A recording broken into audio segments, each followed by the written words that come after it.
ఇప్పుడున్న digital technology యుగంలో ఎంత పెద్ద ఎత్తున ఏఐ ఆధారిత కార్యక్రమం నిర్వహించడం చాలా సంతోషమని Telangana council higher education chairman professor Balakrishna Reddy తెలిపారు. బాచుపల్లి కేఎల్హెచ్ యూనివర్సిటీ నిర్వహించిన తెలంగాణ ఏఐ హ్యాకథాన్ కార్యక్రమంలో చీఫ్ గెస్ట్గా పాల్గొన్నారు. ప్రస్తుతం డిజిటల్ టెక్నాలజీ విద్యార్థులకు మెరుగైన అవకాశాలు వచ్చేందుకు ఇలాంటి కార్యక్రమాలు దోహదపడతాయన్నారు. ఈ కార్యక్రమానికి దేశవ్యాప్తంగా 3,800 మంది విద్యార్థులు హాజరయ్యారు. నిర్విరామంగా 24 గంటలు ఏఐ ఆధారిత ప్రోగ్రామ్స్పై అవగాహన కల్పించారు. తర్వాత ఈ కార్యక్రమంలో ప్రతిభ చూపించిన విద్యార్థులకు నగదు బహుమతులు అందించారు నిర్వాహకులు.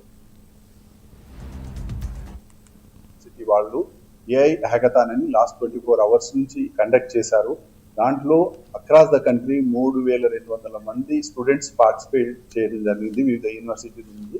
సో చాలా చక్కగా కండక్ట్ చేసి తర్వాత వాళ్ళు ఏంటంటే వాళ్ళ మెమరీస్ ఏంటంటే ఈ ఏఐ సమిట్ అనేది మనకు అక్రాస్ ద గ్లోబ్ అవుతుంది, రీసెంట్గా ఇండియా లెవెల్ అయింది. బట్ స్టూడెంట్స్ ఏఐ హ్యాకథాన్ అనేది ఫస్ట్ టైం వింటున్నాను కాబట్టి I want congratulate the KL university for taking ఇట్లాంటి ఇనిషియేటివ్ తీసుకోవడం ముఖ్యంగా వాళ్ళని కంగ్రాచులేట్ చేస్తున్నాను.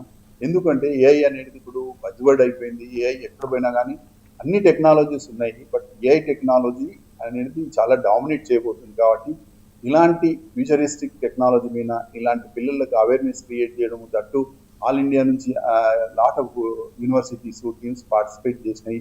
వాళ్ళు విన్నర్స్ కూడా ఇంతకుముందు మేము ప్రైజ్ డిస్ట్రిబ్యూట్ చేయడం కూడా జరిగింది. చాలా సంతోషం అండి. I want to congratulate the KL university for organising this kind of events to create awareness among the students. And because ఇది టెక్నాలజీ అనేది ముందు చాలా సరే ఆపర్చునిటీస్ ఉన్నాయి, ఛాలెంజెస్ ఉన్నాయి, కాబట్టి దాని గురించి కొంత తెలుసుకోవడం అనేది చాలా అవసరం. ఇలాంటి హ్యాకథాన్స్, ఇలాంటి డిస్కషన్స్, డిబేట్స్, మీటింగ్ స్టూడెంట్స్ చాలా అవసరము.